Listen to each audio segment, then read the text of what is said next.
Hello dear students and welcome to DAV Mall Public School. Let's begin an online session of Standard 9 Mathematics with your teacher Mrs. Vandana Ghagre. Dear students, today in this module we will see the last topic of this lesson, that is quadrilateral, the solutions of the exercise 8.2. In the previous module we have seen the midpoint theorem. Now we are using the properties of midpoint theorem in this exercise. See here. Here ABCD is a quadrilateral in which PQRS are the midpoints of the sides and AC is the diagonal. We have to show it is given here. So what you have to do? You have to draw a line AC, it is a diagonal. Now as S and R are the midpoints, and therefore by the midpoint theorem,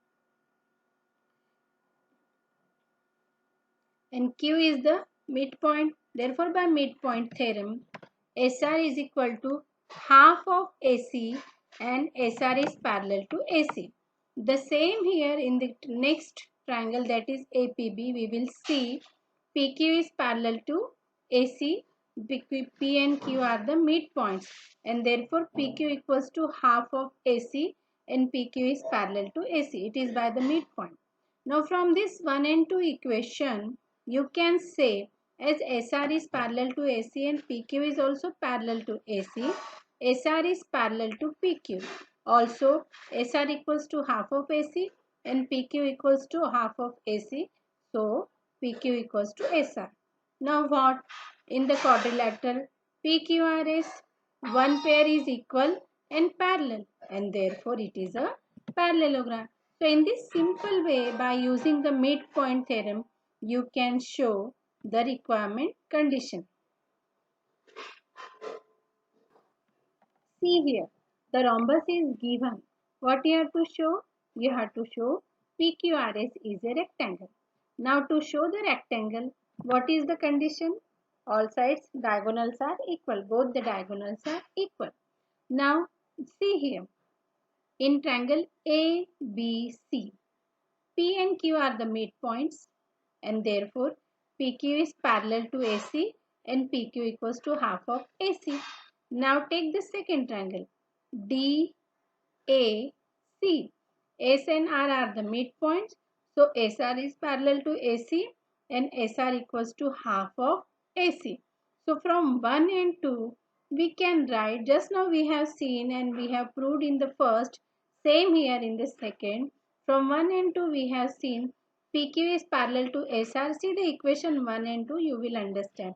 PQ is parallel to SR and PQ is equal to SR because both equals to half of AC, and therefore PQRS is a parallelogram. Now parallelogram means opposite sides are equal. So ABQS is also parallelogram. Why? Because AB is equal to SQ, opposite side of a parallelogram. Since PBCR is also a parallelogram, so therefore BC is equal to what? BC is equal to PR. Now thus SQ equals to PR. But SQ and PR are the diagonals of parallelogram PQRS, and diagonals are equal. So when in a parallelogram diagonals are equal, then it is a rectangle, hence proved. See here in this question what we have to show? We have to show PQRS is a rhombus. Now a rectangle is given ABCD in which PQRS are the midpoints. So again what we have to do? Join AC, that is diagonal. Then take angle ABC in which PQ is parallel to AC and PQ equals to half of AC. Similarly for triangle ADC we can show SR is parallel to AC and SR equals to half of AC. So from this equation 1 and 2 we can write PQ equals to SR and PQ is parallel to SR. Now if you take the quadrilateral, here one pair of opposite side is equal and parallel, and therefore it is a parallelogram. Now AD equals to BC. AD equals to BC because it is a rectangle. Therefore half of AD equals to half of BC. Therefore AS equals to BQ. Now AS equals to BQ. So we will take this triangle ASP and BPQ. See the triangles? That two triangles are congruent by SAS axiom because it is a rectangle, and therefore as the triangles are congruent, their corresponding side means PS equals to PQ. Both the adjacent sides are equal. Now opposite sides are equal, adjacent sides are equal means all sides are equal, and therefore it is a rhombus.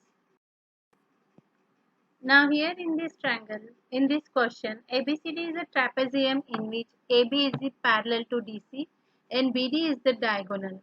Now E and F are the midpoint. E is the midpoint. F is not given. We have to show F is the midpoint.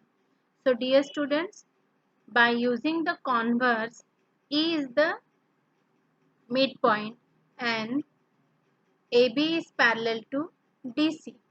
AB is parallel to DC and EF is parallel to AB, and therefore EF is parallel to DC. The intercept made by the parallel lines AB, EF, DC on the transversal AD are equal, and therefore intercept made by those parallel lines on transversal BC are also equal, and therefore BF equals to FC, and therefore F is the midpoint of BC. This also you can show by the converse of the midpoint theorem. A is the midpoint and EF is parallel to AB, and therefore O is the midpoint. Now again in the triangle CBD you can use the midpoint theorem. O is midpoint, OF is parallel to DC, and therefore F is the midpoint. So in this way also you can show. Dear students, we have seen many questions here in this exercise. So, see, the solution of this question is given. You have to go through the solution of this question. Try to understand by your own, because everywhere if you will see, you have to use the midpoint theorem in both the triangles, and then you have to prove it is a parallelogram, and then that you have to use to prove the another one. So go through this question and try to understand the solution of question 5th. Now here you have to show the line segments joining the midpoint of the opposite sides of a quadrilateral bisect each other.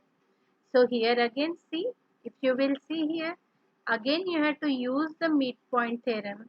Then you have to show EFGH is a parallelogram, and then as it is a parallelogram, diagonals bisect each other.